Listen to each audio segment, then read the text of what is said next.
On the morning of May 20, 2025, two young children, 6-year-old Lily Sullivan and 4-year-old Jack Sullivan, vanished without a trace from their home in Lansdowne Station, Pictou County, Nova Scotia. A normal morning turned into a nightmare that would grip an entire country. No one saw them leave. No one heard a sound, and months later, investigators still can't explain what happened. Today, we'll walk through the complete timeline of events, the discoveries that changed the investigation, and the theories surrounding one of Canada's most mysterious missing child cases. This is the story of Lily and Jack Sullivan. To understand how everything unfolded, we need to go back to May 1st, 2025, the last confirmed day Lily and Jack were seen alive. That afternoon, surveillance footage captured the family, mother Malaya Brooks Murray, stepfather Daniel Martel, and the children shopping at a Dollarama store in New Glasgow. They looked calm. Nothing appeared out of the ordinary.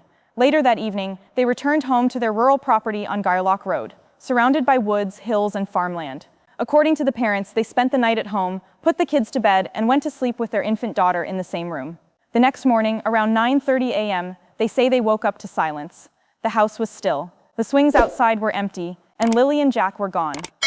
Malaya called 911 at 10:01 a.m., telling dispatchers her children had vanished. Within hours, dozens of RCMP officers, local firefighters, and volunteers flooded the property, searching forests, rivers, and roadsides. But after days of searching, not a single trace of Lily or Jack was found. The initial response was one of the largest child searches in Nova Scotia's history. RCMP combed through dense woods with helicopters, K9 units, and drones. Dive teams searched nearby ponds and rivers. Volunteers from across the province joined in, farmers, hunters, and neighbors walking shoulder to shoulder through rough terrain. Investigators collected hundreds of hours of surveillance footage, reviewed dozens of tips, and interviewed over 50 witnesses. But despite the massive effort, by May 7th, 5 days after the disappearance, the broad search was scaled back. RCMP said they had no confirmed sightings, no scent trails, and no physical evidence pointing to where the children went.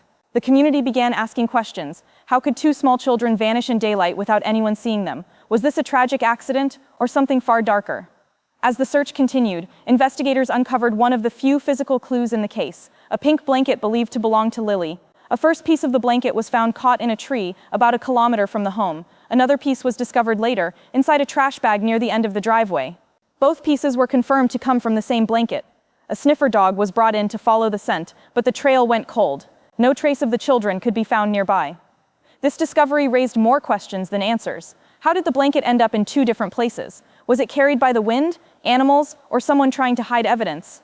Investigators also performed polygraph tests on key family members, both parents, the step-grandmother who lived on the property, and the biological father, Cody Sullivan.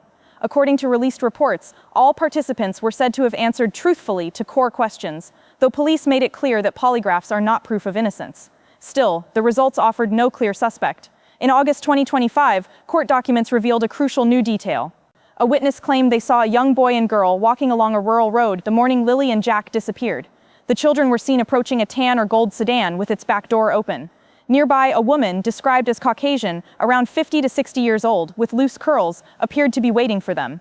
The witness later met with police and pointed out the location, near Garlock Road and Lansdowne Station Road. Investigators haven't confirmed whether the children in that sighting were really Lily and Jack, but it remains one of the strongest potential leads to date.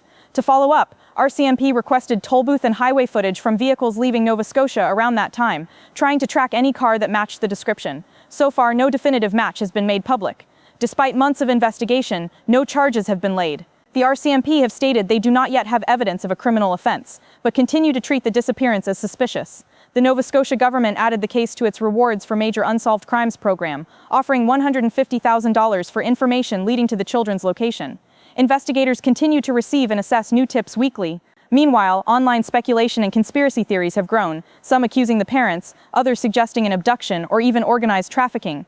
Authorities have repeatedly urged the public to avoid spreading misinformation that could damage the investigation. For now, police are focusing on verified evidence, witness statements, and forensic data collected from the family home.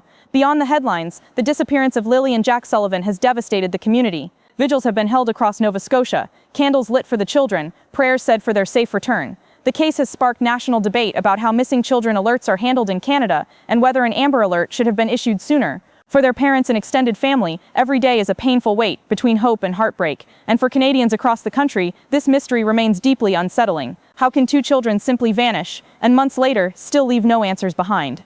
As of today, Lily and Jack Sullivan remain missing. Their story reminds us of how fragile safety can be and how every small clue could one day bring them home. If you have information related to this case, contact the Nova Scotia RCMP Major Crime Unit immediately.